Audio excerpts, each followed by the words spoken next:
વચનામૃત ગઢડા મધ્યનું 42મું. સગુણ નિર્ગુણપણું અક્ષરને વિશે છે તેનું.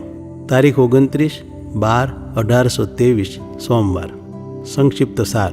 પહેલો, અક્ષરના 2 ભેદ છે, સગુણ તથા નિર્ગુણ. બીજો, અક્ષર નિર્ગુણપણે સર્વથી સૂક્ષ્મ છે અને સગુણ સ્વરૂપે સર્વથી અતિશય મોટું છે. ત્રીજો, અષ્ટાવરણે સહિત એવા અનંત કોટી બ્રહ્માંડ અક્ષરના 1 રોમ જેટલામાં આવી જાય છે.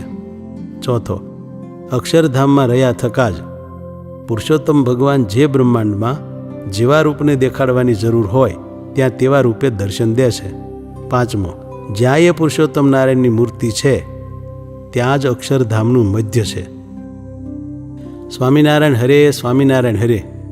સંવત 1880ના માક્ષરવદી દ્વાદશીને દિવસ સ્વામી શ્રી સહજાનંદજી મહારાજ શ્રી ગઢડા મધ્ય દાદા ખાચરના દરબારમાં ઉગમણ દ્વાર ઓરડાની ઓશરીએ વિરાજમાન હતા અને સર્વ શ્વેત વસ્ત્ર ધારણ કર્યા હતા અને પોતાના મુખારવિંદની આગળ મુનિ તથા દેશ દેશના હરિભક્તની સભા ભરાઈને બેઠી હતી.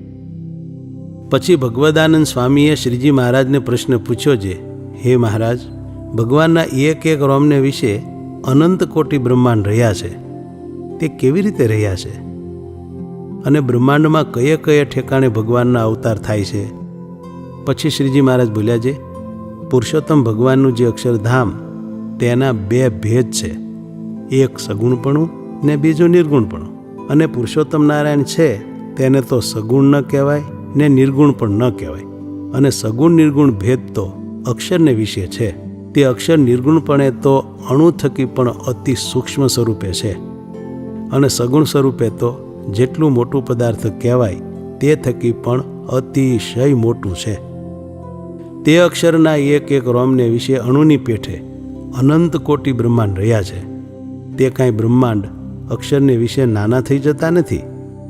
એ તો અષ્ટાવરણે સહવર્તમાન હોય, પણ અક્ષરની અતિશય મોટપ છે તે આગળ બ્રહ્માંડ અતિશય નાના દેખાય છે. જેમ ગિરનાર પર્વત છે તે મેરુ આગળ અતિશય નાનો દેખાય અને લોકાલોક પર્વતની આગળ મેરુ પર્વત અતિશય નાનો દેખાય, તેમ બ્રહ્માંડ તો આવડા અને આવડા હોય, પણ અક્ષરની અતિશય મોટપ છે તેની આગળ અતિ નાના દેખાય છે, માટે અણુ સરખા કહેવાય છે. અને અક્ષરબ્રહ્મ તો જેમ સૂર્યનું મંડળ છે તેમ છે. તે સૂર્ય જ્યારે માથે આવે ત્યારે સૂર્યને યોગ્ય કરીને 10 દિશાઓ કલ્પાય છે, તેમ અક્ષરધામ છે. અને તે અક્ષરને ઉપર, હેઠે ને ચારે પડખે સર્વ દિશામાં બ્રહ્માંડની કોટીઓ છે. અને ભગવાન જે પુરુષોત્તમ તે તો અક્ષરધામને વિશે સદાય વિરાજમાન રહે છે ને તે સત્ય સંકલ્પો છે. અને અક્ષરધામને વિશે રહ્યા થકા જ જે બ્રહ્માંડમાં જે રૂપ પ્રકાશ્યા જોઈએ તેવા રૂપને પ્રકાશ કરે છે.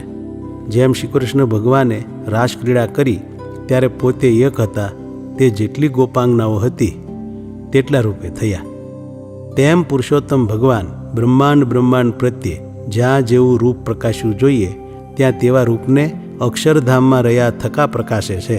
અને પોતે તો સદાય અક્ષરધામમાં રહે છે. અને જ્યાં એ પુરુષોત્તમની મૂર્તિ છે ત્યાં જ અક્ષરધામનું મધ્ય છે. ઇતિ વચનામૃતમ ગઢડા મધ્ય પ્રકરણનું 42મું થયું.